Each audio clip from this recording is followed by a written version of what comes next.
गोपाल जी, आपका स्वागत है। गोपाल जी, एक हमारे बहुत पुराने मित्र हैं। और साथ ही साथ पिछले लगभग 18-20 वर्षों से राइट टू इंफॉर्मेशन के क्षेत्र में काम कर रहे हैं। जो राइट टू इंफॉर्मेशन के क्षेत्र में शुरुआती जुड़े हुए लोग थे, उनके टीम के ये लोग हैं। उनके टीम के साथ इन्होंने काम किया है और उनकी टीम से जुड़े हुए हैं ये।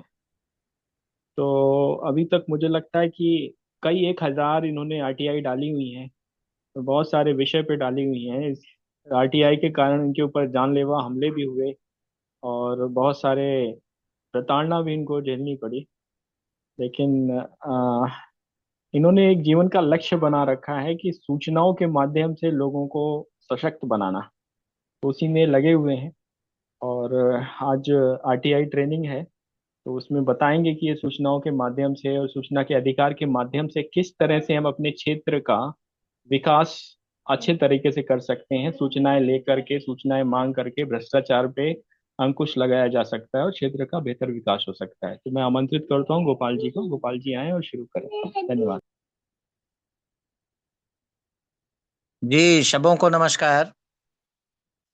अ, अभिषेक जी ने जैसा कि परिचय हमारा करा दिया है, लेकिन मैं अपने बारे में इतना ही कहना चाहता हूँ कि मैं सूचना का अधिकार का कार्य करता हूँ और पारदर्शिता के लिए, पारदर्शिता शासन प्रशासन में हो, इसकी लिए मैं प्रयासरत हूँ, जिसके माध्यम से भ्रष्टाचार को एक्सपोज किया जा सकता है। भ्रष्टाचार को अगर आप एक्सपोज नहीं करेंगे और पारदर्शिता के लिए यदि आप काम नहीं करेंगे, तो जितने प्रतिशत में अभी भ्रष्टाचार हो रहा है, उसके प्रतिशत की मात्रा उतनी ही बढ़ती चली जाएगी। आज हम लोग विकास की बात करते हैं, विधायक निधि और सांसद निधि और पार्षद निधि की बात करते हैं। सरकारें अपना बजट बनाती है, अभी संसद में भी बजट पेश होगा और कई राज्य में भी जो है बजट आने वाला है। जब बजट की बातें होगी, जब विकास की बातें होगी, जब योजनाओं की बातें होगी, तो निश्चित रूप से पारदर्शिता की भी बात होनी चाहिए। निश्चित रूप से पिछले बजट में कितना भ्रष्टाचार हुआ, इसकी भी बातें होनी चाहिए। तो ये सारे चीज एक साथ जुड़े हुए हैं। मैं आरटीआई को क्रांति का दूसरा रूप मानता हूं। जयप्रकाश नारायण जी के आंदोलन का नाम था संपूर्ण क्रांति, रेवोल्यूशन इन ऑल सेक्टर्स। जैसा कि केंद्र सरकार के विभिन्न विभाग हैं, 70-75, उसी तरह से विभिन्न राज्य सरकारों के भी विभाग हैं। तो जितने विषय उतने विभाग, विषय के अकॉर्डिंग जो है विभागों का नाम बनाया जाता है। वित्त विभाग होते हैं, राजस्व विभाग होते हैं, पर्यावरण विभाग होता है, जल विभाग होता है, बिजली विभाग होता है, तो खाद्य एवं आपूर्ति विभाग होता है। तो इसी तरह से लोकहित के संबंध में आप जो है जनता के साथ क्या हो रहा है, सरकार के तरफ से कितनी बजट आई हुई है, उस बजट का के अकॉर्डिंग जो है हमारे क्षेत्र में कितना उसका हिस्सा आया, कितना खर्च हुआ, यह जनता को जानने का अधिकार है। वर्ष 2005 में भारत सरकार ने सुप्रीम कोर्ट के आदेश के बाद, सुप्रीम कोर्ट में विभिन्न पीआईएल लगने के बाद फैसला हुआ और उसके बाद तत्कालीन सरकार ने, यूपीए की सरकार ने सूचना का अधिकार कानून लाया था। आज पूरे 20 साल हो गए। 2005 में चूंकि यह कानून आया था, अभी 2025 है, 25 भी समाप्त होने वाला है। तो पूरे के पूरे ये मान के चले कि 20 साल होने के बाद सूचना का अधिकार कानून किस पायदान पर है। तो मैं आपको लब्बो लुआब जो है उसका नटसेल में अगर मैं बताऊं, तो जिस मूल भावना के साथ सूचना का अधिकार कानून आया था, इससे बड़े बड़े ब्यूरोक्रेट्स और राजनीतिक नेता और साथ में माफिया, इनकी नींदें हरामे हो गई। और नींद हराम हो जाने के बाद इसके ऊपर में अंकुश कैसे लगाया जाए, इसके ऊपर में काम शुरू हो गया। और इसी तरह से उसमें कुछ संशोधन किए गए, जिन संशोधनों के बाद उसकी जो मूल स्वरूप है, उसकी जो आत्मा है, उस पर कुठाराघात हुआ। अब जैसे मैं आपको उदाहरण के तौर पे बताऊं, तो पहले ऐसा आरटीआई एक्ट में एक धारा 6(3) है। 6(3) में ये कहता है कि आप किसी विभाग में, जैसे मान लीजिए मैंने प्रधानमंत्री कार्यालय में लगाया कोई आरटीआई, लेकिन प्रधानमंत्री कार्यालय से संबंधित और भी विभाग हो सकते हैं, तो धारा 6(3) ये कहता है कि जितने भी विभाग होंगे उस इंफॉर्मेशन के लिए संबंधित, उन सभी विभाग में प्रधानमंत्री कार्यालय को धारा 6(3) के तहत उनका एप्लीकेशन, आरटीआई एप्लीकेंट का एप्लीकेशन जो है ट्रांसफर करना पड़ेगा। तो इसके कारण ब्यूरोक्रेट्स की परेशानी बढ़ रही थी। वो सोच रहे थे कि हाँ, खामखा हमको जो है ये हेडेक, टेंशन बढ़ गया है। तो एक संशोधन उसमें यह किया गया कि जिस विभाग में आपने आरटीआई लगाया है, उस विभाग के अलावा अगर एक विभाग होगा तो ही हम उसमें धारा 6(3) के तहत ट्रांसफर करेंगे।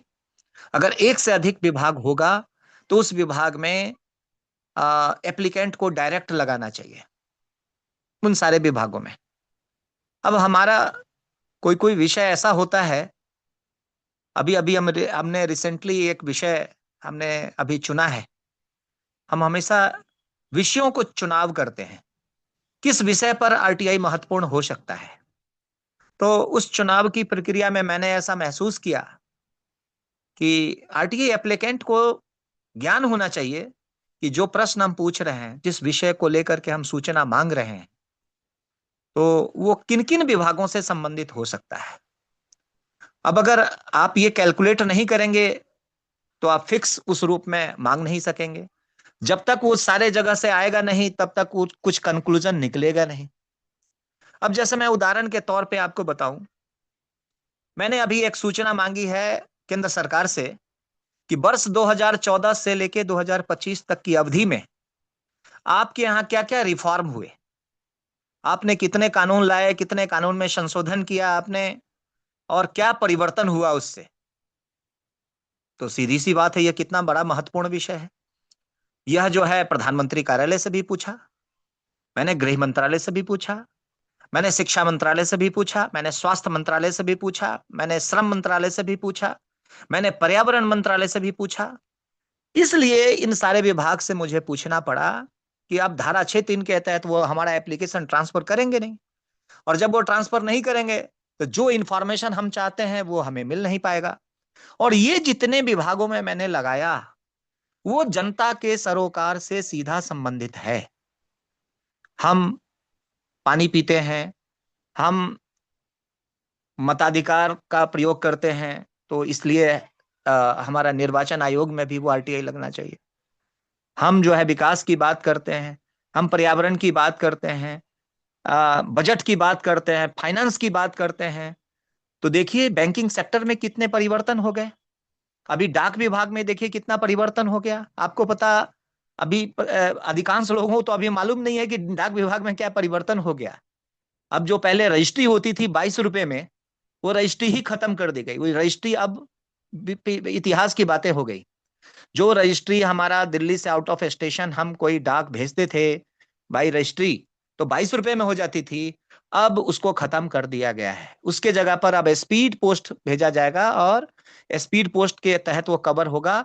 और जो स्पीड पोस्ट 40 रुपए में होती थी, अब उसका रेट हो गया 56-57 रुपए।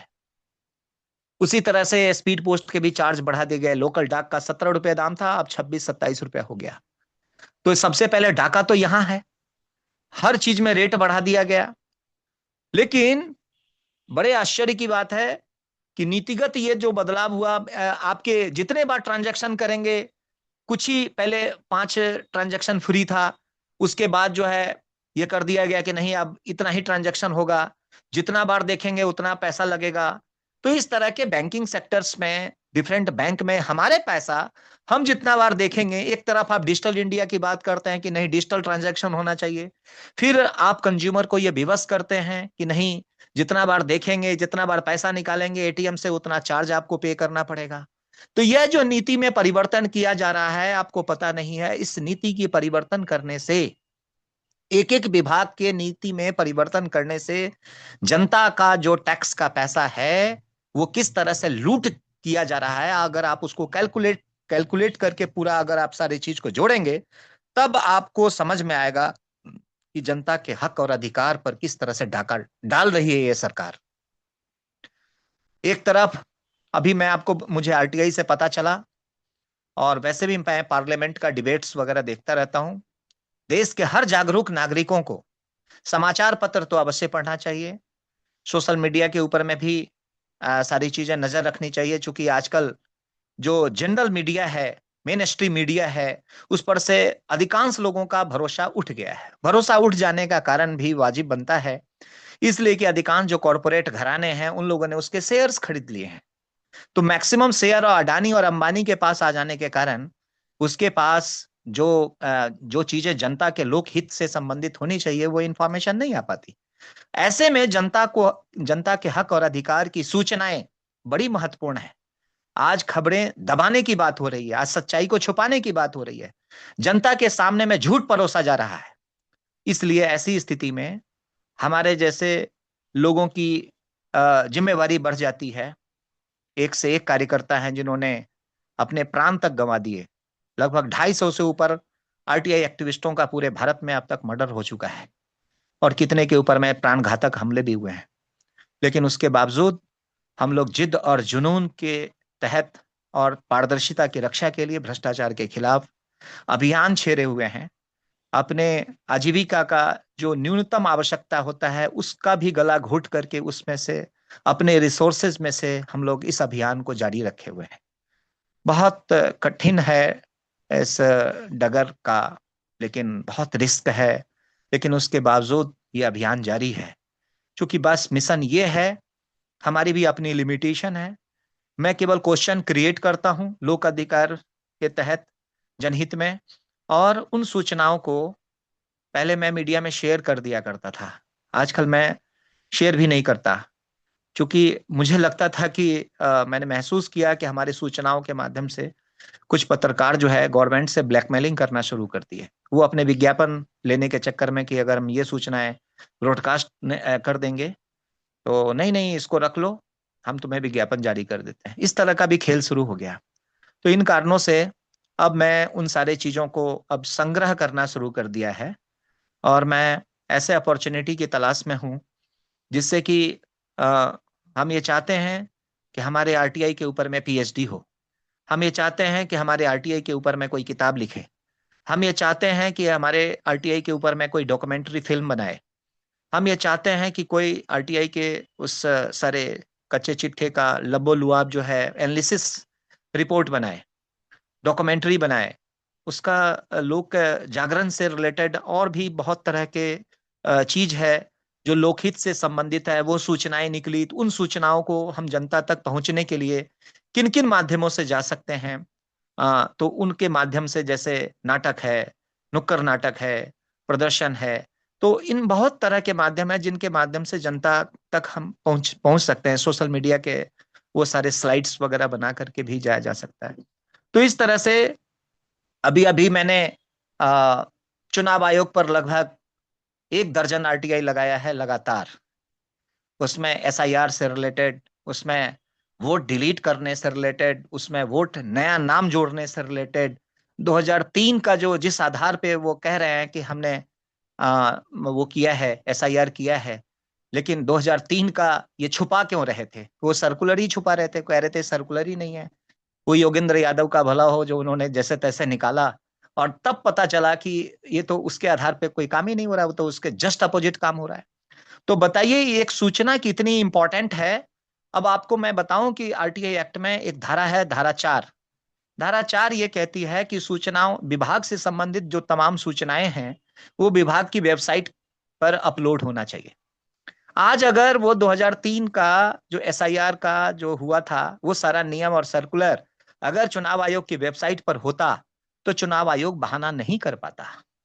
सबसे बड़ा जो चुनाव आयोग का लीकेज पॉइंट है वो है पारदर्शिता की हत्या करना, और ये आम जनता को पता ही नहीं है। कि क्या है वो 2003 का सर्कुलर।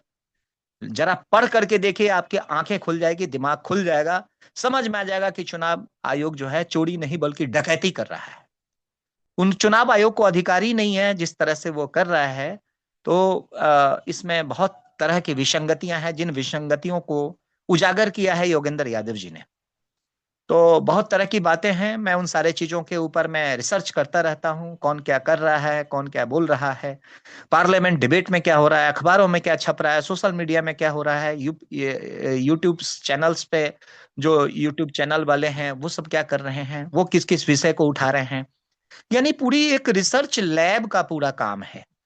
और इस तरह से मैं इसके साथ साथ कोऑर्डिनेशन का भी है। ठीक है, हमने संग्रह कर लिया, लेकिन इन संग्रह का लाभ क्या जब तक वो जनता तक ना पहुंचे। तो ये सारी चुनौतियां हैं। इन सारी चुनौतियों के संदर्भ में मैं इतना खाली ये कहना चाहता हूं, अभी अभी हमने वर्तमान चूंकि भाजपा सरकार है, जनता को जानने का हक है कि आप हमारे टैक्स का पैसा का उपयोग कैसे हो रहा है। वहीं पर एक बात आई है कि अभी भारतीय जनता पार्टी जो सत्ता में है, तो जो सत्ता में होती है उसी से प्रश्न पूछा जाता है। तो मैंने भारतीय जनता पार्टी के पूरे भारत में, आपको भी अखबारों के माध्यम से पता चला होगा कि जिला स्तर में भी करोड़ों रुपए के कार्यालय बन गए। कांग्रेस का कार्यालय है ही नहीं इतना बड़ा, और सब जगह, अधिकांश जगह उसके कार्यालय किराए पे भी चल रहे हैं, बहुत जगह तो किराया भी पूरा वो दे नहीं पा रहे हैं।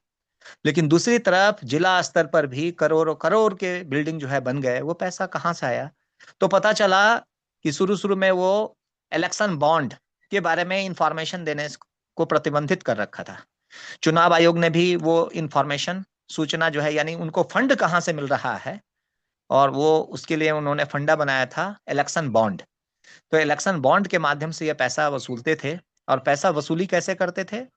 तो बाद में पता चला कि जो आदमी पैसा देता था उसको फिर वो टेंडर अलॉट हो जाता था। ये सारी बातें अब तो पब्लिक फोरम में आ चुकी है। लेकिन कितने लोगों ने इलेक्शन बॉन्ड के इंफॉर्मेशन को सुप्रीम कोर्ट में पीआईएल लगा करके तब जो है उसको, उसके ऑर्डर से तब ये निकल पाया।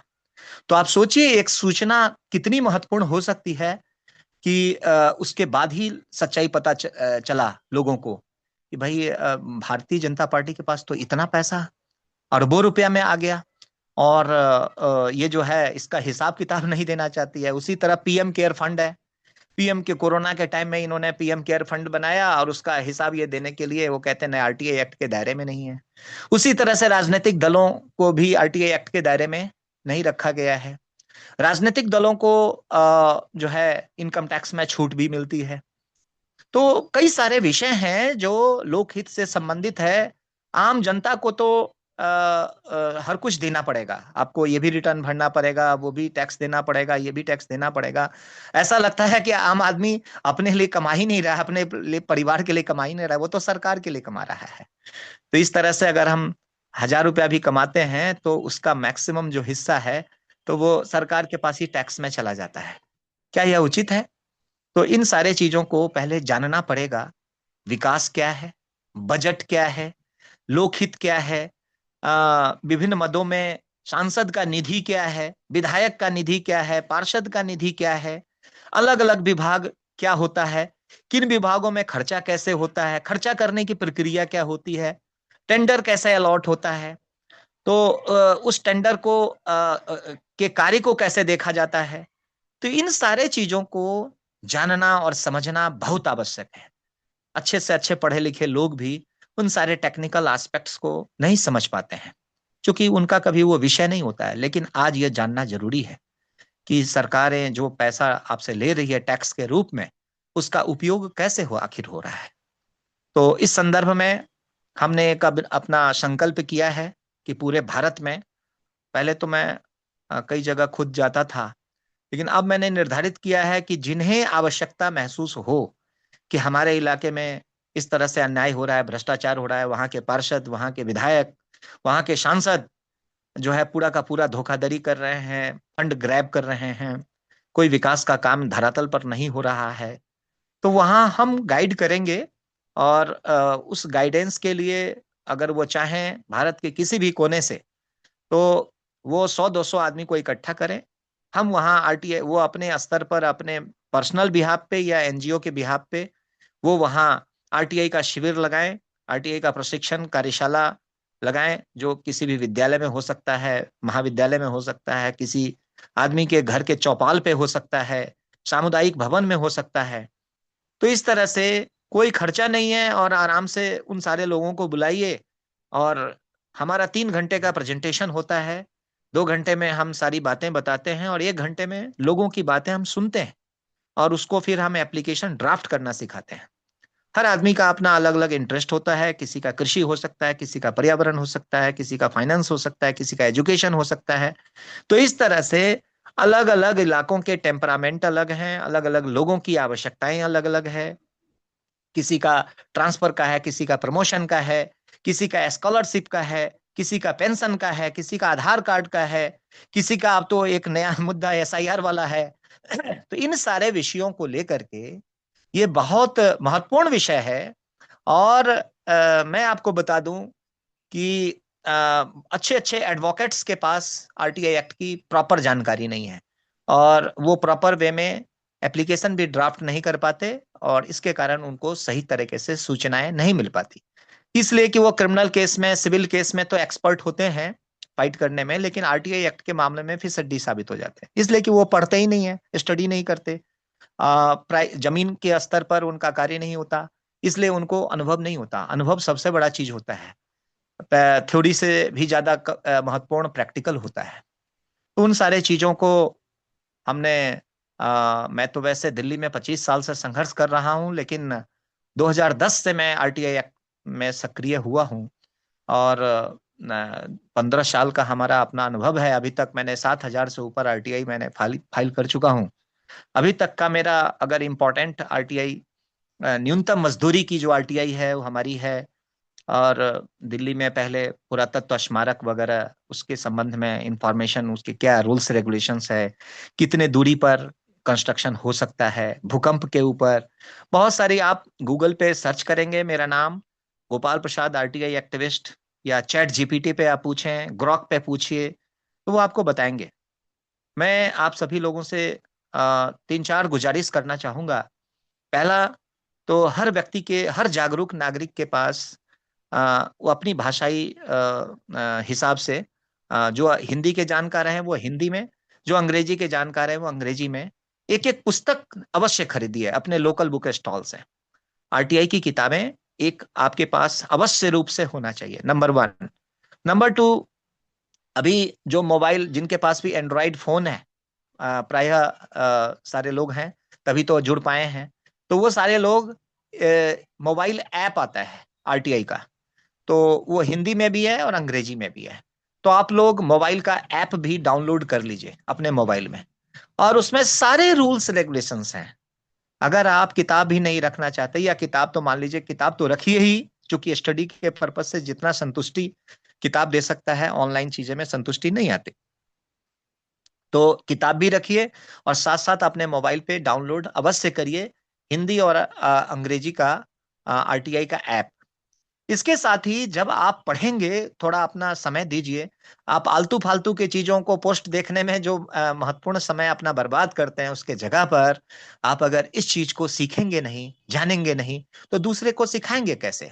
आप लोगों के ऊपर में एक महत्वपूर्ण जिम्मेवारी है देश और समाज का। उसके बारे में दूसरे को जानकारी आप सही तभी दे सकते हैं जब आप खुद जानेंगे कि हो क्या रहा है शासन में, प्रशासन में, केंद्र सरकार के स्तर पर, राज्य सरकार के स्तर पर, जिला स्तर पर और प्रखंड स्तर पर, यानी पंचायत स्तर पर। तो ये सारी तरह की चुनौतियां हैं। अखबार में जो आप इंफॉर्मेशन पढ़ रहे हैं, समाचार पढ़ रहे हैं, वह उसकी भी एक्यूरेसी के ऊपर में आजकल प्रश्न चिन्ह लग रहा है, क्योंकि विज्ञापन का जो बड़ा खेल है और कॉरपोरेट वर्ल्ड का जो अंकुश है मीडिया घरानों पे, तो उससे सही सूचनाएं आपको मिल रही है, इसकी कोई गारंटी नहीं है। सच्चाई को छुपाया जा रहा है बहुत जगह, और झूठ को सच के रूप में प्रस्तुत किया जा रहा है। तो बस इतना कहना था। और अभी अभी मैंने आरएसएस का जो मुख्यालय है केशव कुंज में, झंडे वाला दिल्ली में, तो मैंने उसके ऊपर में भी पूरे 10 विभागों में मैंने आरटीआई लगाई है। और मैंने पूछा है, ये जमीन किसका था, ये जमीन कब हैंड ओवर हुआ, किसके नाम पहले वो था, कितने में हुआ, उसके बाद इसका टेंडर कब हुआ, किस एजेंसी को मिला, कितने रुपए में हुआ, किस ट्रांजैक्शन से हुआ, किसके अकाउंट से हुआ। ये सारी जानकारी मैंने मांगी है। जनता को ये जानने का अधिकार है। ठीक है, हम किसी ट्रस्ट से या निजी कंपनियों से जानकारी नहीं ले सकते, लेकिन जो सरकारी विभाग है, जिसने उसका नक्शा पास किया, जिसने उसको बिजली दिया, जिसने उसको पानी दिया, जिसने उसका नक्शा पास किया, जो टैक्स लेता है, नगर निगम टैक्स लेती है, दिल्ली सरकार टैक्स लेती है, इनकम टैक्स लेता है, तो उन सारे विभागों से यह सीधा सरोकार का मुद्दा है। हम पूछेंगे, हमारा काम है पूछना। जनता को यह सच जानने का हक है। अभी अभी मुझे यह भी पता चला, एक पुराने मंदिर को तोड़ दिया गया इसलिए कि आरएसएस का वहां पर पार्किंग बनना था। तो एक पार्किंग के लिए आप इतना हमारा सांस्कृतिक किसी धरोहर को तोड़ देने का अधिकार कैसे रखते? हमें यह भी जानने का हक है। एक तरफ वो ऑर्गेनाइजेशन हिंदुत्व की ठेकेदार बनती है, दूसरी तरफ हमारे आस्था का जो पुराना केंद्र है, जो उस पुरातन परंपरा की चीज को आप ध्वस्त कर रहे हैं। ये कौन सा मैसेज आप दे रहे हैं? इस तरह की सच्चाइयां सामने लाने की भी जिम्मेवारी हम सभी की है। हम इसमें, चाहे कोई भी पार्टी हो, हम पार्टी से ऊपर उठ करके लोकहित में जिस किसी की भी सरकार होगी, जहां की भी सरकार होगी, उसके संबंध में अगर मुझे कोई भी अनियमितता की जानकारी मिलती है तो मैं वहां पर तुरंत हम एप्लीकेशन फाइल कर देते हैं। एवरेज ये मान के चलिए कि एवरेज हर महीने में लगभग 50 आरटीआई तो मैं फाइल कर ही देता हूं।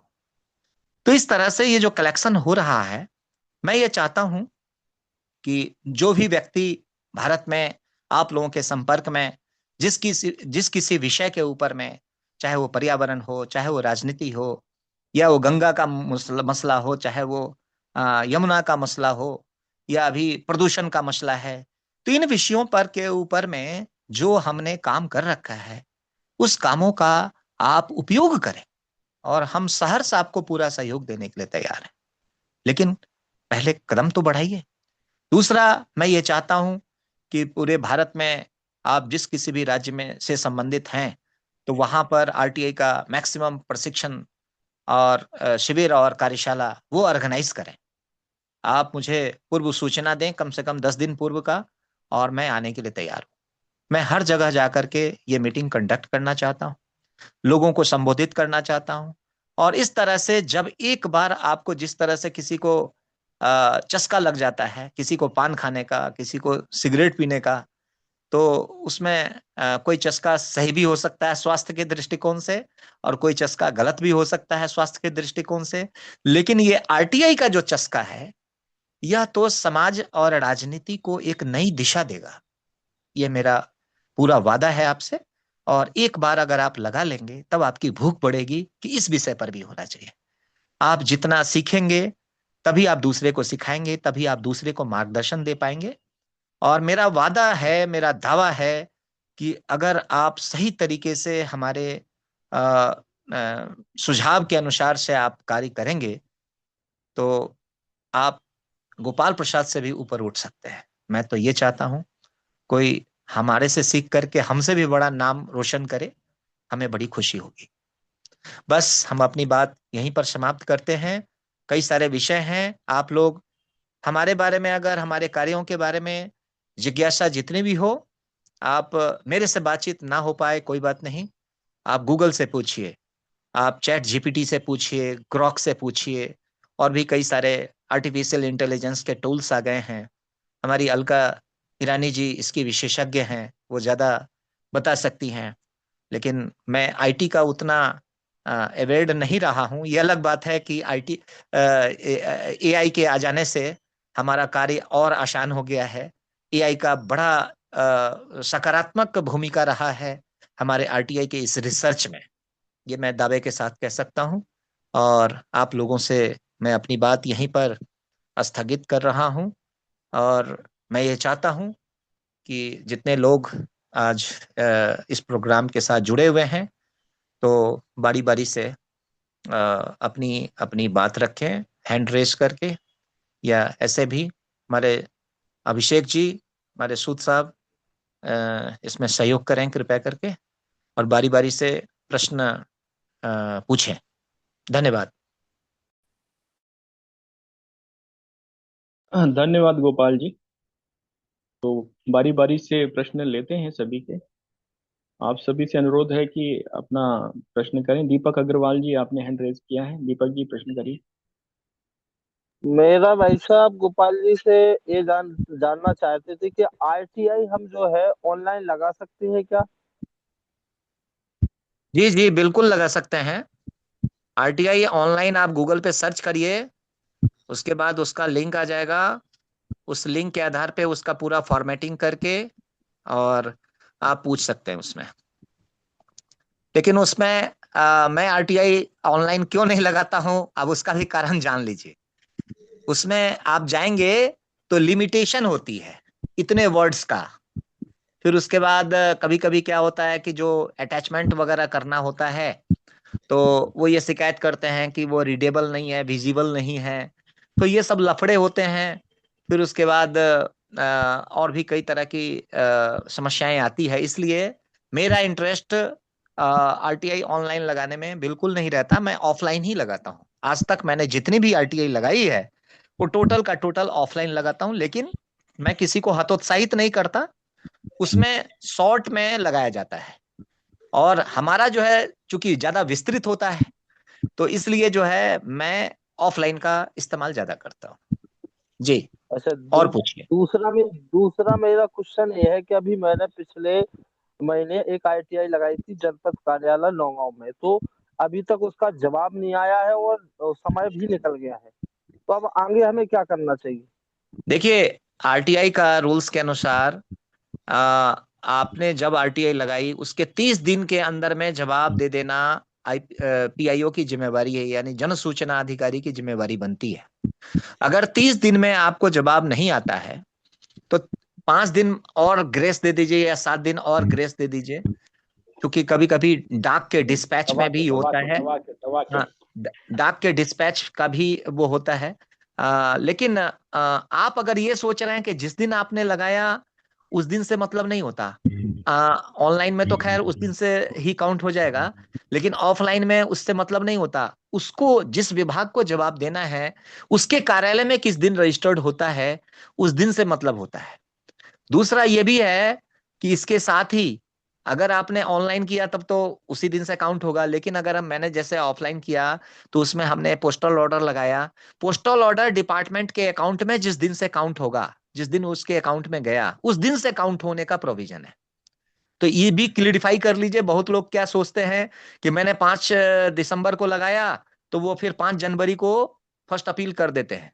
यह बिल्कुल अनुचित है। क्योंकि आपको तो पता ही नहीं कि वो उसके अकाउंट में पैसा कब गया। तो उसके अकाउंट में जिस दिन पैसा गया उस दिन से काउंट होता है। आरटीआई का एक्ट का प्रोविजन ये कहता है। दूसरा ये है कि 30 दिन के बाद आप प्रथम अपील लगाने के लिए वो हैं, एलिजिबल हैं। तो उस दिन आप लगा सकते हैं फर्स्ट अपील कि भाई हमको जवाब नहीं आया है। और अगर जवाब आया है और उसके जवाब से संतुष्ट नहीं है तो भी आप प्रथम अपील लगा सकते हैं। प्रथम अपील जो लगता है वो आरटीआई एक्ट की धारा 19(1) के तहत लगता है। और आरटीआई एप्लीकेशन जो लगता है वो आरटीआई एक्ट की धारा 6(1) और 6(3) के तहत लगता है। 6(1) में आरटीआई लगाना होता है, और 6(3) में वो आरटीआई अगर किसी दूसरे विभाग से संबंधित है तो 6(3) के तहत उसको ट्रांसफर उस विभाग में किया जाता है। तो वहां पर आरटीआई जो लगता है उसमें दो धाराओं को लिख देना चाहिए कि सूचना का अधिकार के तहत फलाने विभाग से संबंधित जानकारी की मांग आरटीआई एक्ट की धारा 6(1) एवं 6(3) के तहत। ये लिखा रहने से स्पष्ट रहता है। अगर आप 6(3) नहीं लिखेंगे तो वो उसकी मर्जी है, वो ट्रांसफर नहीं करेगा। अगर आपने लिख दिया तो वो बाध्य है कि उसको ट्रांसफर करेगा। इसलिए धाराओं का लिखना बड़ा इंपॉर्टेंट है कि ये भी आप जान लीजिए। दूसरा, प्रथम अपील भी दो तरह से होता है, या सेकंड अपील भी दो तरह से होता है। एक होता है 19(1) के तहत, उसमें आप कंप्लेंट्स दिए और ये जो कमियां हैं उनको आपने बताया। उसमें 3 चीज लगाना होता है फर्स्ट अपील में। पहला जो आप एप्लीकेशन ड्राफ्ट कर रहे हैं वो तो रहेगा ही, उसके साथ जो अटैच करना होगा वो आपको आरटीआई की कॉपी अटैच करनी होगी, पोस्टल ऑर्डर की कॉपी जो आपने पोस्टल ऑर्डर लगाया था वो, और डाक, जिस डाक के जैसे स्पीड पोस्ट है तो स्पीड पोस्ट का रसीद वो लगाना पड़ेगा कि हमने अमुक तिथि को ये स्पीड पोस्ट से इनको भेजा था, ये हमने पोस्टल ऑर्डर लगाए थे उसका ये कटिंग है, ये हमने आरटीआई लगाया था ये उसकी कॉपी है। तो ये तो आपको अटैच करना ही होगा। साथ में अगर पीआईओ ने जवाब दिया है तो उसके जवाब की कॉपी भी लगानी होगी। अगर पीआईओ ने जवाब नहीं दिया है तो आप लिखेंगे कि इतना समय बीत गया है लेकिन मुझे अभी तक जवाब नहीं मिला है। तो इस तरह से आप जिस विभाग में आपने सूचना मांगा है उसी विभाग का जो प्रथम अपीलीय अधिकारी होगा, नाम नहीं लिखना है इसमें, इसमें किसी भी अधिकारी का नाम नहीं लिखा जाता, पद नाम केवल लिखा जाता है। और जिस तरह से आपने आरटीआई लगाया होगा तो आपने लिखा होगा सेवा में जन सूचना अधिकारी, या अंग्रेजी में अगर लिखेंगे तो to the PIO, PIO means public information officer, उसी को शॉर्ट में पीआईओ कहते हैं। तो जन सूचना अधिकारी और उसके बाद जो संबंधित जिस विभाग से आप मांग रहे हैं तो उस विभाग का नाम, उसका पता पूरा होना चाहिए with pin code. Pin code भी पूरा का पूरा स्पष्ट होना चाहिए। जब तक पिन कोड नहीं रहेगा तब तक आपका डाक डिलीवर नहीं होगा। तो इसलिए पिन कोड भी अवश्य डालिए और प्रेषक में अपना नाम, पता और फोन नंबर अवश्य होना चाहिए। फोन नंबर रहने से आपका डाक अगर डिस्पैच नहीं हुआ तो उसका एसएमएस कैसे मिलेगा, आप रिकॉग्नाइज नहीं कर पाएंगे तो कैसे, आपको रिटर्न अगर हो गया तो आपको कैसे मिलेगा। तो इन सारे कारणों से आपको अपना फोन नंबर भी उस पर देना चाहिए। नेक्स्ट।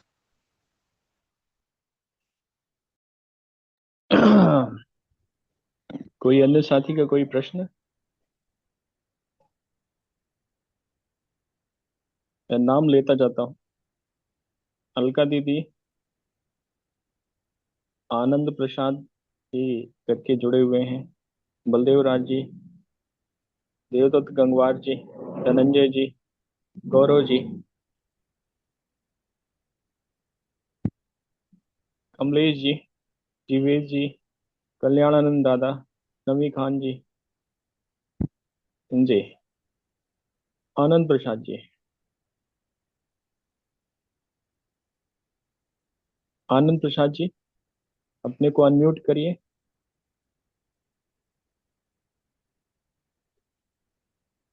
अनम्यूट करिए और जी हेलो जी, हो गया। सर। जी आनंद जी मेरा एक नमस्कार। हाँ, नमस्कार सर। सर, मेरा एक सवाल ये है कि अभी जैसे मैंने सेकंड अपील कर दिया है और राज्य सूचना आयोग को, लेकिन वहां से भी कोई जवाब आया नहीं। तो अगर मैं हाई कोर्ट में जो आर्टिकल 226 के तहत जो रिट पिटीशन किया है तो उसमें आगे क्या कैसी कार्रवाई हो सकती है, जरा उसके बारे में मार्गदर्शन कीजिए। देखिए, मेरा सुझाव इसमें यह है, कायदे से तो नियम के अनुसार जिस तरह से सीआईसी में कोई दूसरा डेट नहीं पड़ता, लेकिन उत्तर प्रदेश में विशेष रूप से ऐसी शिकायतें मुझे जानने को मिला है कि चूंकि वहां काफी दिनों से वैकेंसी वगैरह है, तो वैकेंसी वगैरह के कारण जो है उसमें सूचनाओं में निष्पादन में विलंब होता है। लेकिन मैं आपको जानकारी के लिए बता दूं, अभी अभी सुप्रीम कोर्ट में एक पीआईएल लगा था कमिश्नर सूचना आयुक्तों के नियुक्ति के संदर्भ में। तो सरकार विवश होकर के सूचना आयुक्तों की नियुक्ति कर दिया है अभी 1 या 2 दिन पहले। तो निश्चित रूप से उत्तर प्रदेश में भी जो वैकेंसी थी केंद्रीय सूचना आयोग में तो उन्होंने ज्वाइन भी कर लिया है। कल ही मुझे एक साथी बता रहे थे। तो इसी तरह से ये उत्तर प्रदेश में भी सूचना आयोग में वो आ गए होंगे। आप जो चाहते हैं कि चट मंगनी पट ब्याह हो जाए तो ऐसा नहीं होता। 1.5 साल 2-2 साल से पेंडेंसी है, तो इंतजार करें। मेरे विचार से सूचना आयोग का जो फैसला आ जाएगा, अगर आपके पक्ष में हुआ तब तो कोई बात नहीं, अगर आपके पक्ष में नहीं भी हुआ तो डायरेक्ट वहीं से आप हाईकोर्ट में जाने के लिए हकदार हैं। सीधे हाईकोर्ट में उसको चुनौती दी जा सकती है, तो आपका ग्राउंड मजबूत रह जाएगा। अभी फालतू में पैसा खर्च करना, और अभी आपका बेस ही नहीं है, क्योंकि अभी डिसीजंस नहीं आया है, तो आप डिसीजन का वेट करें। बेशक उसमें थोड़ा सा विलंब लगे, लेकिन अब पेंडेंसी खत्म होगी इसलिए कि सूचना आयुक्तों की नियुक्ति हो चुकी है। और बताइए। अन्य साथी, अरविंद जी, इस पे अगर कोई काउंटर क्वेश्चन है तो कर सकते हैं।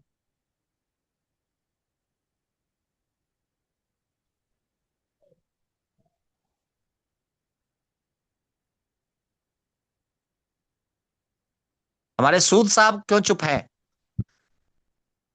सूद साहब का हिमाचल प्रदेश में आरटीआई से की कोई आवश्यकता नहीं है क्या? नहीं नहीं, आवश्यकता आवश्यकता तो है। तो आप मैं शांत आपसे पड़े हैं।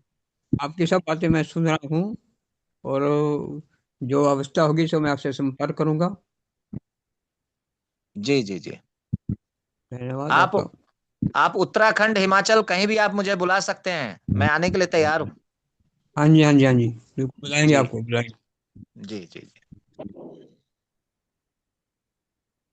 और कोई अन्य साथी हमारे। हम्म, कोई भी साथी, कल्याण दादा। नहीं, वही है। गोपाल जी को नमस्कार, सबको नमस्कार। मेरे कहना मतलब जब 10-10 रहना चाहिए, अभी उड़ीसा में 2, और उनका जो डिलीवरी सिस्टम इतना है कि हार्डली वीकली 2 केसेस वो लोग डील कर पा रहे हैं, और 1.5-2 लाख, मतलब आपका 5 साल के बाद आ रहा है। अगर इस तरह देखा जाए, आज आज अगर कंप्लेन हो, नहीं तो सेकंड अपील आप कर रहे हैं, कंप्लेन कैसे हो कि सेकंड अपील कर रहे हैं, तो उसका हियरिंग 4 साल 5 साल के बाद आ रहा है। तब तक तो ना वो पीआई होगा, ना तब तक आपका याद होगा, वो गुस्सा खत्म हो जाता है।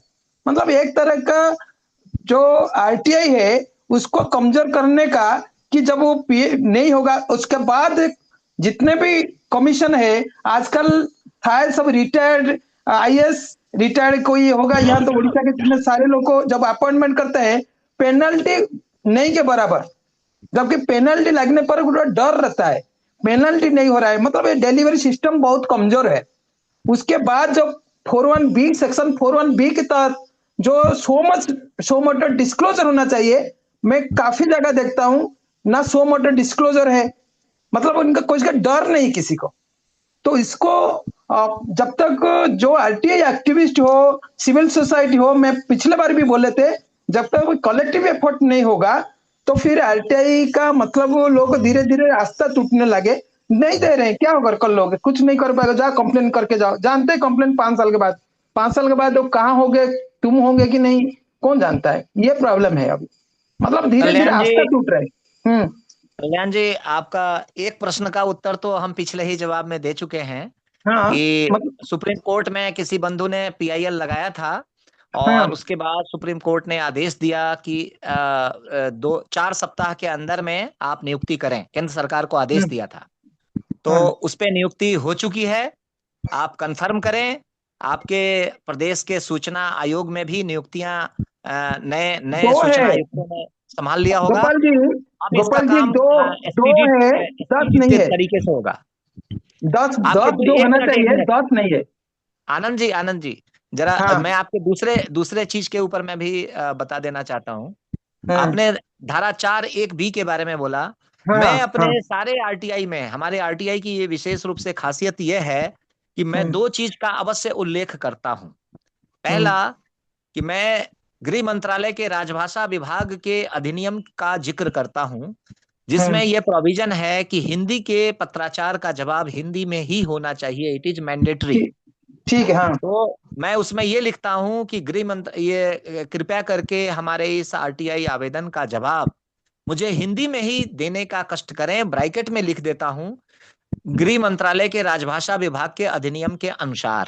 पहला बात। ठीक है, ठीक दूसरा, है, मैं लिखता हूं कि कृपया करके मुझे ये बताएं कि उक्त संदर्भ में जितनी भी सूचनाएं हैं, ये आपके हम्म, विभागीय वेबसाइट पर धारा हम्म, 4(1)(b) के तहत आपने इसको डाला था अथवा नहीं, और हम्म, अगर डाला था तो उसका हम्म, वेब लिंक देने का कष्ट करें। तो हम्म, सीधी सी बात यह है कि एक तरफ हम उसको पूरा प्रेशराइज कर रहे हैं कि अगर आपने नहीं डाला है तो इसको अवश्य डाल दीजिए, नहीं तो हम आपको परेशान करेंगे। तो एक तो हम उसको सीधे के सीधे थ्रेट कर रहे हैं, और दूसरा, हम उस बात के लिए भी बस विवश कर रहे हैं कि वो हिंदी के अनुवादकों की नियुक्ति करे, अगर हिंदी के पदाधिकारी उनके पास नहीं है। मेरे कई आरटीआई आवेदनों का अंग्रेजी में जवाब दिया गया, तो हम्म। इन कारणों से मुझे लिखना पड़ा, और नहीं, मुझे वही है खुशी इस बात की है गोपाल कि जी, कई जगह कई जगह हिंदी अनुवादकों की नियुक्ति हुई है मेरे आरटीआई आवेदन के बाद। जी नहीं नहीं, मेरे का मतलब वो आप जो बोल रहे हैं वो भी हम भी यही कर रहे हैं कि भाई अपना लैंग्वेज जो है, जो यहाँ हम लोग जो स्टेट लैंग्वेज है उस पर आप दीजिए। सारे लोग बाहर के हैं, मान लीजिए जहां लग रहे हैं कि वो इंग्लिश का ही दे रहे हैं, और हम लोग को जबरदस्त कर रहे हैं। मेरे का मतलब जो 41B सेक्शन 41B का जो सो मतलब आप उनका जो वेबसाइट है वो अपडेट नहीं करते हैं, जो कि 6 महीना में करना चाहिए। मतलब आप हर जगह पर आपको मतलब ये संख्या बढ़ाना पड़ेगा आरटीआई एक्टिविस्टों का, कि सिविल सोसाइटी का जो आरटीआई को लेकर काम करना चाह रहे हैं। एक तो आरटीआई की तो डिफॉल्ट कर चुके हैं, जब 5 साल के बाद आ रहा है 10, आप बता रहे हैं कि अगर 10 भी अपॉइंटमेंट होता है, 10 दूने 20, बिजनेस 100, मतलब 100 तो अगर डिस्पोज अप करें केसेस, आप 1.5-2 लाख अभी उड़ीसा का आप वेबसाइट देख लीजिए, 2-2.5 लाख अभी पेंडिंग सी है। और कब आपका, आप सोच लीजिए कब आएगा। आप आज जरा अगर अगर आप कंप्लेन आज डाल रहे हैं, आप हिसाब कर देख लीजिए कितना उनका डिलीवर इतना है, मतलब कवर नहीं कर पा रहे हैं और जानबूझकर नहीं कर रहे हैं। देखिए इसलिए इसका आपका हाँ। जवाब आनंद जी मैं एक शेर के माध्यम से देना चाहूंगा। हम्म कैसे सुलझेगी हालात की गुत्थी लोगों, हम्म कैसे सुलझेगी हालात की गुत्थी लोगों, अहले दानिश ने बड़े सोच के उलझाई है। ये जानबूझ करके जो चोर और बेईमान जो होते हैं, वो जानबूझ करके ऐसा इसलिए करते हैं कि वो डकैती कर सकें, वो चोरी कर सकें, इनको कोई पूछने वाला नहीं हो, तो इसलिए जानबूझ करके किया जाता है। लेकिन हमारे जैसे आप जैसे जो लोग हैं, जो जागरूक हैं, वो जब इनको प्रश्न पूछना शुरू करेंगे, जब पीआईएल डालना शुरू करेंगे, जब इनके परेशानी का पराकाष्ठा जब हो जाता है, तब ये विवश होकर के ये अपने मन से थोड़े सूचना आयुक्तों की नियुक्ति किए हैं, ये तो सुप्रीम कोर्ट के आदेश से हुआ है।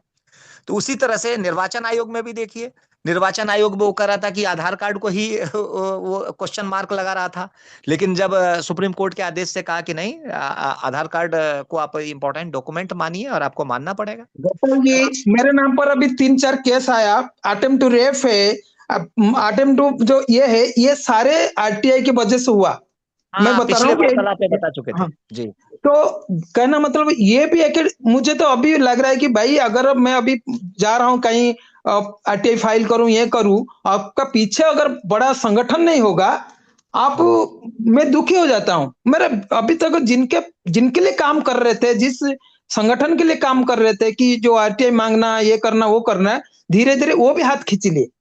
मतलब आपका के सशक्त संगठन चाहिए आपका पीछे खड़ा होने के लिए, कोई भी ये के लिए। हम जो बोल रहे हैं कि भाई अकेले चलो करके मैं लड़ जाऊंगा, मैं धीरे धीरे डर लग रहा है इस सारी काम में, कि कल्याण जी, मुझे डर लग आपको रहा है। घबराने की जरूरत नहीं है। जब कभी आवश्यकता हो दिल्ली में, खास करके मैं दिल्ली की बात कर रहा हूं क्योंकि मैं दिल्ली में रहता हूं, तो हाँ मामला हर किसी का आएगा सुप्रीम कोर्ट में ही। और हाँ, सुप्रीम कोर्ट में जब आएगा तो आपके अधिकार के लिए हम जो है यहाँ पर एक क्या दो क्या पूरे छह छह एडवोकेट हम वहां उतार देंगे। चलो चलो, ऐसा धन्यवाद, नमस्कार। नहीं नहीं, ऐसा इतना ऐसा इतना तो सुकून मिला आज की मुझे डेट में कि इतना तो कम से कम मैंने कमाया ही है।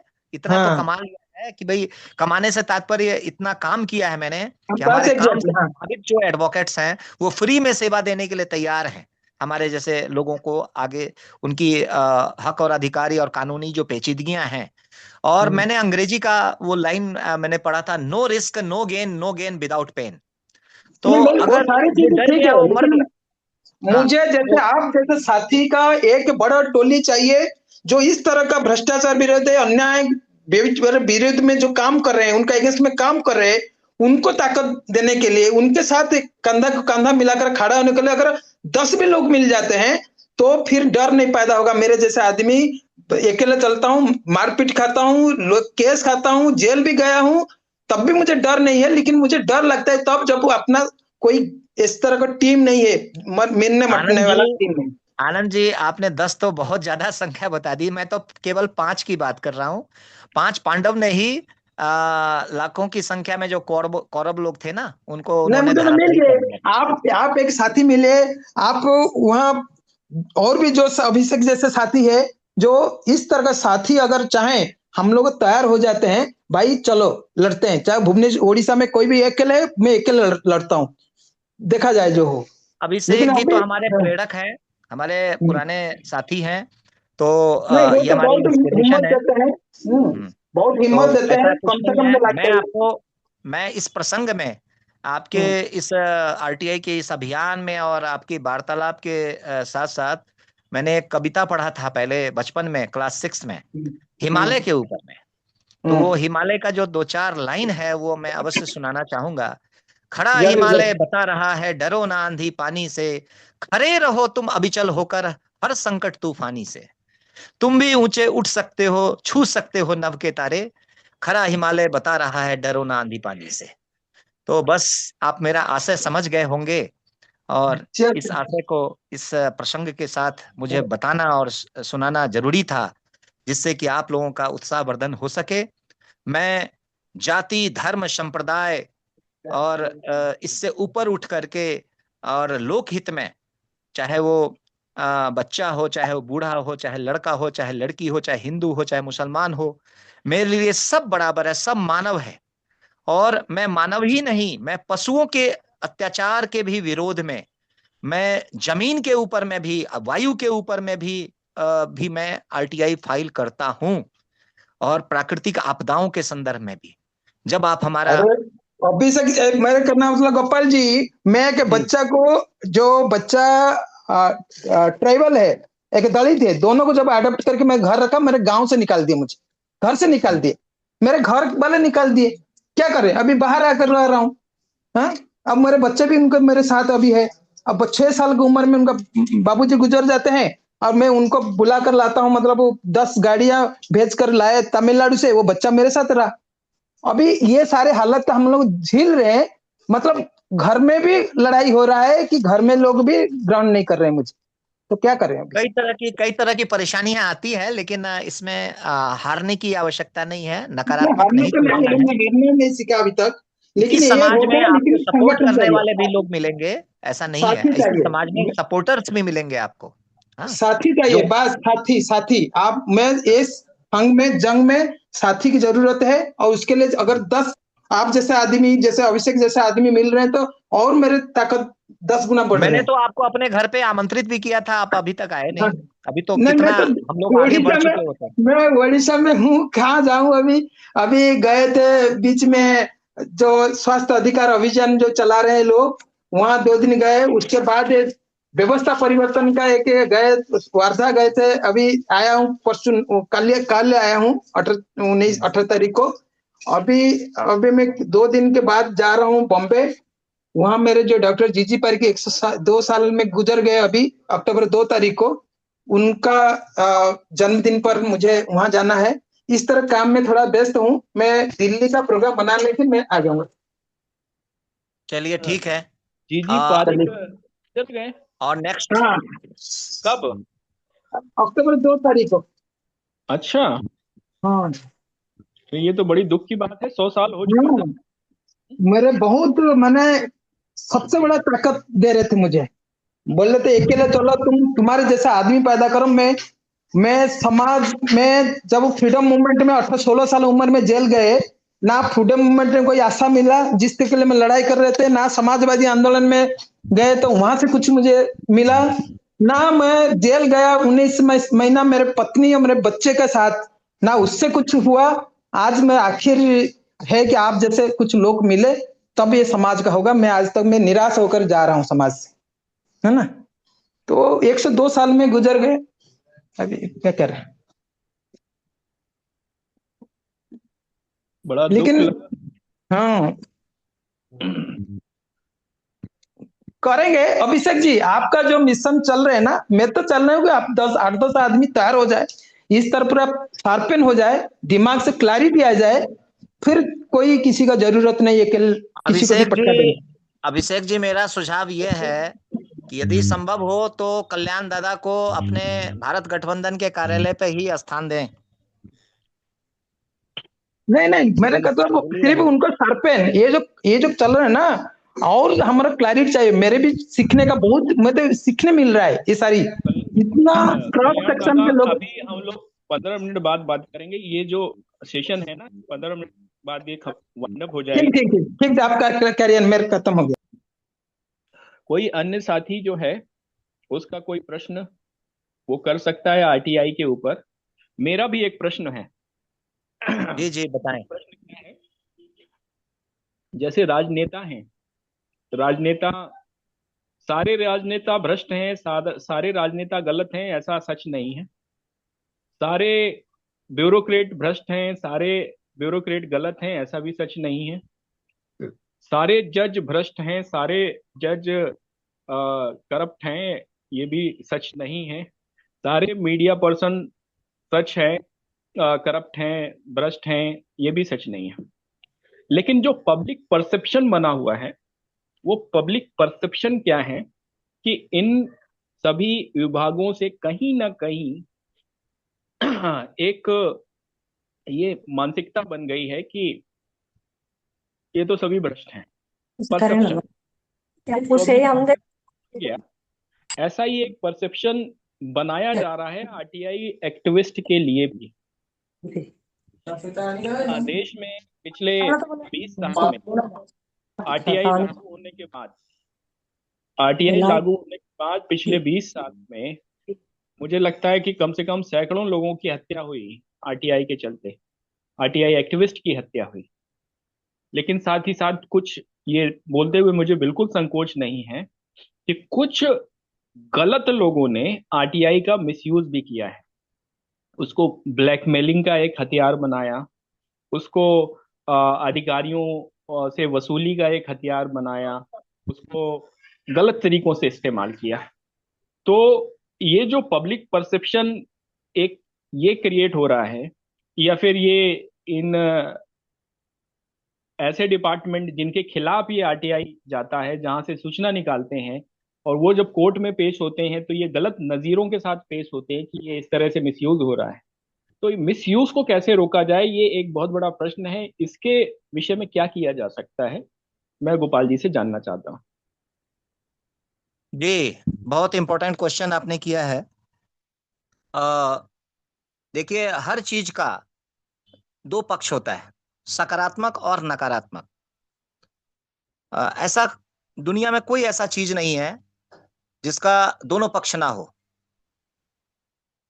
हवा चलती है तो हवा चलने से किसी को लाभ होगा और हवा चलने से किसी को नुकसान भी होगा।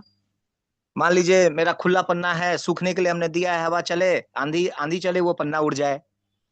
या आग है तो आग लग जाए पूरे घर में, तो वो आग वहां पर जो है आंधी जो है उसके लिए नुकसानदेह है। तो हर चीज का आ, नकारात्मक और सकारात्मक पहलू है, पहली बात। दूसरी बात मैं ये कहना चाहता हूं, चाकू चाकू से सब्जी भी काटा जाता है और चाकू से मर्डर भी होता है। इसमें चाकू का दोष नहीं है।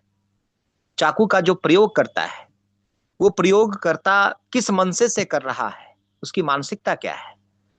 तो अगर सब्जी काटने की मानसिकता है, वहां उपयोगी है, और अगर उसकी मानसिकता मर्डर करने की है तो वो मर्डर भी कर सकता है। तो इसमें किसी भी टूल का दोष देना बिल्कुल अनुचित है। मैं तो अपना खुल्लम खुल्ला ये बता देना चाहता हूं। दूसरी बात, अब रह गई बात मिसयूजिंग की, तो मेरा इसके संदर्भ में भी सीधा कहना है कि एक्सपोजिंग द करप्ट पीपल्स, चाहे वो करप्ट आरटीआई एक्टिविस्ट ही क्यों ना हो, अगर उसका लोकहित से कोई वास्ता ही नहीं है तो क्यों ना उसको एक्सपोज किया जाए। मैं तो बिल्कुल इसका पक्षधर हूं। क्यों नहीं उसके खिलाफ मुकदमा दर्ज किया जाए, मैं तो इसका भी पक्षधर हूं। लेकिन देखना यह पड़ेगा कि वो मुकदमा फर्जी है या मुकदमा वास्तविक है। अगर मुकदमा फर्जी है, जैसा कि आनंद जी बता रहे थे, उन्होंने वो भुक्तभोगी ही हैं, तो वहां पर हम उनके साथ हैं, हम गवर्नमेंट को एक्सपोज करेंगे। और अगर ज्यादातर देखा जाता है कि इनक्रोचमेंट का जो इशू है, तो इनक्रोचमेंट के इश्यूज के कारण जो है आरटीआई एक्टिविस्ट उसकी आड़ में वसूली करते हैं। तो ऐसे जो वसूली करने वाले जो लोग हैं, इनके ऊपर में गवर्नमेंट में प्रोविजन है, एफआईआर करने का भी प्रोविजन है, डिपार्टमेंट को भी है, और जो भुक्तभोगी है वो भी कर सकता है। घूस देना और घूस लेना दोनों जुर्म है। अगर आप पैसा गलत किसी को दे रहे हैं तो भी गलत है, उसके खिलाफ भी कार्रवाई होनी चाहिए, और जो ले रहा है वो तो गुनाहगार है ही। मेरा क्लियर इसमें फंडा है बशर्ते कि आप पूरी तैयारी के साथ उसको एक्सपोज करें। मैं इसके पक्ष में हूं। अगर आरटीआई एक्टिविस्ट कोई भगवान नहीं हो गया, ऐसा नहीं है कि वो आरटीआई, दूसरा ये भी मैं बता देना चाहता हूं, आरटीआई एप्लीकेंट और आरटीआई एक्टिविस्ट में धरती आसमान का अंतर है। अगर आप अपने पर्सनल हित के वास्ते कोई आरटीआई एप्लीकेशन आप दायर करते हैं तो आप आरटीआई एक्टिविस्ट नहीं कहे जा सकते। आरटीआई एक्टिविस्ट का मतलब है लोक हित के संदर्भ में आप कंटिन्यूअस फाइटिंग अगर आप कर रहे हैं, कंटिन्यूअस फाइटिंग। हमारे किसी भी आरटीआई में आप देखेंगे, हमारे घर पे कोई भी आदमी, सारे लोग वेलकम हैं हमारे गरीब खाने पे। वो आएंगे तो मैं उनको दिखाऊंगा कि हमारा एक भी आरटीआई सारा का सारा लोकहित से संबंधित है। उसमें किसी भी व्यक्ति विशेष के ऊपर में केंद्रित हमारा कोई भी चीज हमारा नहीं रहता। हमारा पूरी आरटीआई वो जो है पॉलिसी मैटर्स पे होता है, योजनाओं से संबंधित होता है, पॉलिसी मैटर्स से रिलेटेड होता है, जिसका इम्पैक्ट बड़े ज्यादा संख्या में लोगों पर पड़ता है। अगर वो सूचनाएं आ जाएंगी और जैसे ही हम फाइल करते हैं तो डिपार्टमेंट अलर्ट मोड पे आ जाता है, उसमें सुधार करना शुरू कर देता है। उसको पता है कि ये आदमी हमको छोड़ेगा नहीं, तो उससे पहले ही अपना सारा चीज दुरुस्त करने पे लग जाता है। इसीलिए माँ भी अपने बच्चे को दूध तब पिलाती है जब बच्चा रोता है। इसलिए अपने अधिकार को जानिए, समझिए, परखिए और प्रयोग कीजिए। अगर आप मूक दर्शक की तरह इस अन्याय, शोषण, अत्याचार, अनाचार, भ्रष्टाचार को देख रहे हैं और प्रश्न नहीं पूछ रहे हैं, तो इसका मतलब आप भी उस जुर्म के हकदार हैं। आप भी you are also responsible for that. इसलिए प्रश्न पूछिए उन शासकों से जो आपके ऊपर में शासन कर रहे हैं और आपके हक का पैसा, आपके टैक्स का पैसा मिस यूज कर रहे हैं। इसको एक्सपोज करना बहुत जरूरी है। धन्यवाद। और आगे। जी, बहुत महत्वपूर्ण बात बताई। 2008-9 में एक संस्था थी जिसका नाम था कलम से। 2009, 10, 11, 12 में उसके साथ कुछ आरटीआई के कार्यशालाएं मैंने आयोजित कराई थी। और उस दौरान ये एनसीआर से संबंधित ही ज़्यादा विषय रहते थे। तो बहुत सारे आरटीआई एक्टिविस्ट से मिले। एक दो का मर्डर भी हो गया, बेचारे वो दुनिया में नहीं है। और कुछ ऐसे भी थे जिन्होंने आरटीआई को गलत इस्तेमाल किया। अब उनके नाम लेने का कोई मतलब नहीं है क्योंकि मैं उन सब चीज़ों से काफ़ी दूर जा चुका हूँ। लेकिन हुआ ये कि ये जो आरटीआई है, अगर आरटीआई समूह में डाली जाए और एक सामूहिक तौर पे, जैसे कोऑपरेटिव होती है वैसे सामूहिक तौर पे सूचना के अधिकार का प्रैक्टिस किया जाए तो वो शायद ज़्यादा इफेक्टिव तरीके से किया जा सकता है, ऐसा मेरा अनुभव रहा है। और वो समूह जो है वो नैतिक मूल्यों, आदर्शों और भ्रष्टाचार के खिलाफ काम करे तो ये होता है। क्योंकि आरटीआई का उपयोग बहुत सारे स्ट्रगलर जर्नलिस्ट भी करते हैं, बहुत सारे ऐसे लोग करते हैं जो भूमाफिया टाइप के हैं वो भी करते हैं, बहुत सारे प्रॉपर्टी डीलर भी आरटीआई का उपयोग करते हैं।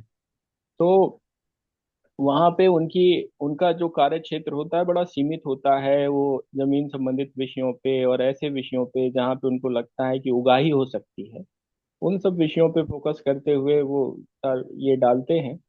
और कई बार अधिकारियों को दबाव में लेके अपने काम करवाते हैं।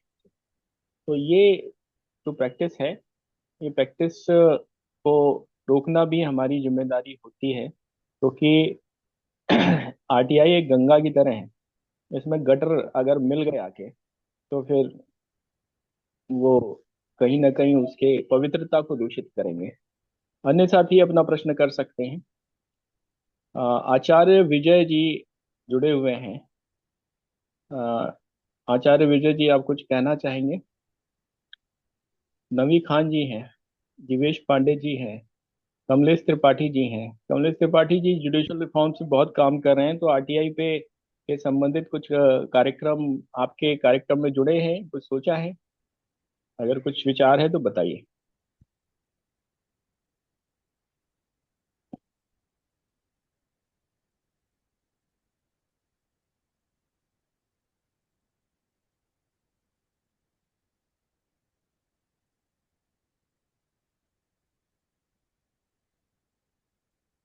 कोई भी साथी, क्योंकि समय हो चुका है। हम लोग फिर थोड़ा कल्याण जी से भी बात करेंगे अलग से। कोई भी साथी। गोपाल जी से हमारा कुछ क्वेश्चन इस विषय पे है जी। कि क्या जो ये उत्तर प्रदेश में जैसे ग्रामीण आजीविका मिशन चल रहा है और राष्ट्रीय आजीविका मिशन भी चल रहा है, और क्या जैसे कौशल विकास के कुछ प्रशिक्षण चलते हैं सरकार के द्वारा जो देश के विकास के हित में काम करने के लिए हैं, लेकिन ये अपने उद्देश्यों को पूरा नहीं करते, क्या इन विषय में भी क्या कभी याचिका डाली गई है, ये पूछना चाह रहे थे कि मतलब इनका कैसे सुधार हो सकता है, इस योजनाओं का पूरा लाभ जैसे जनता को मिले। देखिए, आपका जो क्वेश्चन है वो क्वेश्चन ही भेग है। भेग मैं इसलिए कह रहा हूं कि अ, कई स्तर का सूचना होता है, पहले इसको समझ लीजिए। आरटीआई एक्ट का जो फ्रेमिंग है वो मैं जी मेन बुलेट पॉइंट्स आपको बताना चाहता हूँ।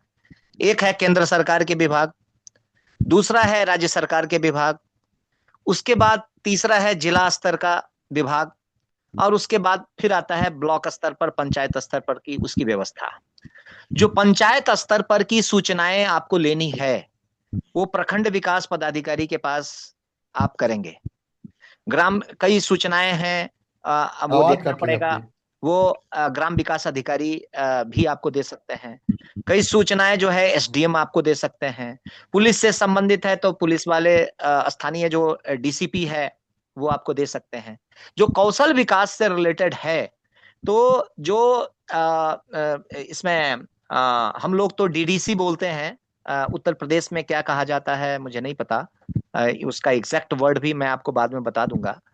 तो आ, उसमें जो है विकास अधिकारी, जिला विकास अधिकारी, तो जो डेवलपमेंट ऑफिसर होता है, डिस्ट्रिक्ट का जो डेवलपमेंट ऑफिसर होता है उसी को जिला अधिकारी तो डीडीसी होते हैं बोलते यूपी हैं। में, लेकिन जिला अधिकारी अलग है, जिला विकास अधिकारी मैं बोल रहा हूँ। नहीं, जिला हाँ विकास अधिकारी, जिला हाँ। विकास अधिकारी होता है और सीडीओ भी होता है, हमारे जिला मुख्य का विकास अधिकारी जिला होता का है। जो डेवलपमेंट ऑफिसर होता है ना, तो डीडीओ जी भी जी। बोलते हैं, कहीं कहीं डीडीसी भी बोलते हैं। तो उसी अधिकारी से, उस जिला स्तर पर का जो अधिकारी है उसमें आप पर्टिकुलरली किसी प्रखंड विशेष का, किसी ग्राम पंचायत स्तर का, या पूरे जिला स्तर का सूचना लेना चाहते हैं, ये तीन अलग अलग स्तर के चीज हो गए ना। आप केवल अपने जी पर्टिकुलर ग्राम पंचायत का लेना चाहते हैं, आप पूरे विधानसभा स्तर पर लेना चाहते हैं, आप पूरे जिला स्तर का लेना चाहते हैं, या आप पूरे प्रदेश स्तर का हम लेना चाहते हैं। योजना स्तर का, मतलब जो योजना है उसका सही से मैं योजना की ही क्रियान्वयन बात नहीं कर हो रहा हूं पा रहा है। साहब, मैं योजना स्तर जी। की ही बात कर रहा हूं। आपको किस लेवल का सूचना चाहिए? पूरे प्रदेश अच्छा। स्तर का सूचना चाहिए क्या, कौशल विकास का? तो उसके लिए अगर पूरे प्रदेश स्तर का आपको लेना है तो कौशल से रिलेटेड जो डिपार्टमेंट है वहां लगाना पड़ेगा आपको, लखनऊ। अगर जी जिला जी। स्तर का लेना है तो हाँ, जिला का जो अब तो विभाग ही अधिकारी बन है गया, उसमें कौशल लगाना विकास पड़ेगा। मंत्रालय बन गया। हाँ। जी तो मंत्रालय जो है वो प्रदेश में नहीं होता, प्रदेश में हाँ विभाग होता है। मंत्रालय हाँ, जो है विभाग। केंद्र सरकार में होता है। आम जी लोग जी इस टेक्निक्स को नहीं समझते, लेकिन जितना भी होता है, जैसे उत्तर प्रदेश है तो उत्तर प्रदेश में विभाग होगा, सारे जी विभाग हैं। मंत्रालय जो जी है जी। केंद्र सरकार में होता है।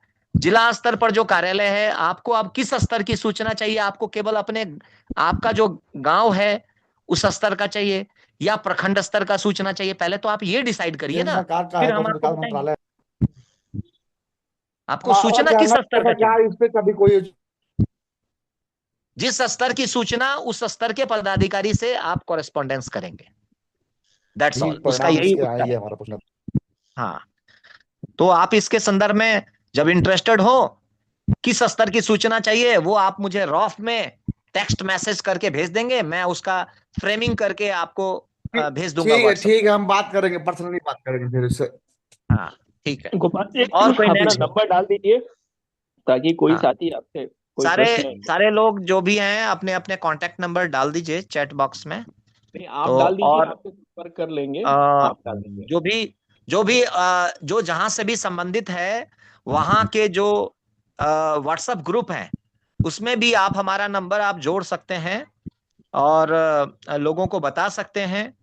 आरटीआई अवेयरनेस के लिए, कार्यशाला लगाने के लिए, प्रशिक्षण कार्यशाला लगाने के लिए, पुस्तक लेखन के लिए, आरटीआई के ऊपर में पीएचडी के लिए, आरटीआई के ऊपर में थेसिस लिखने के लिए, आरटीआई के ऊपर में किताब लिखने के लिए, आरटीआई के ऊपर में डॉक्यूमेंट्री फिल्म बनाने के लिए, इससे संबंधित जो कोई भी इंटरेस्टेड लोग हैं वो अपने अपने संपर्क में आप इसको प्रचारित और प्रसारित कर सकते हैं मेरे नाम और नंबर के साथ।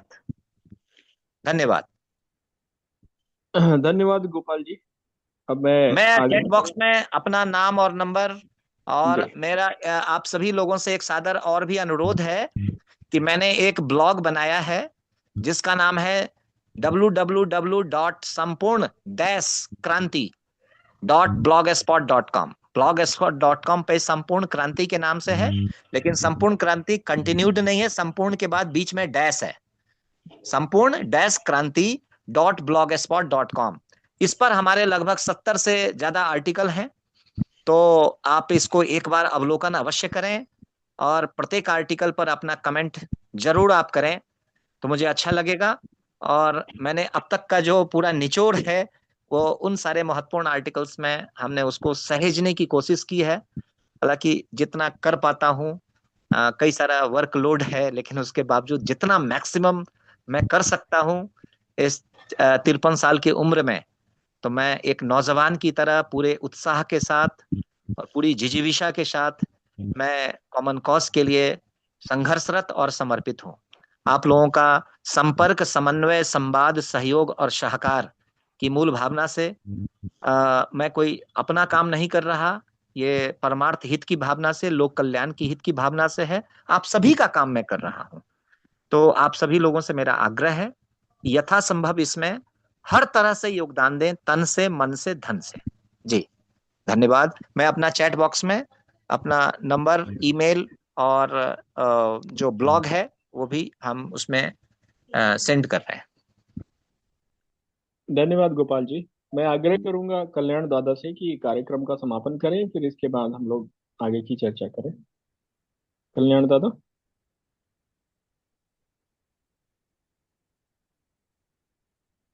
कल्याण आनंद दादा।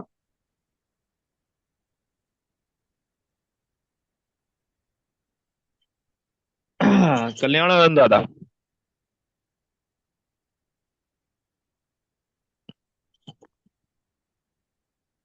अभी सुन नहीं पा रहे। आचार्य कारिकर जी।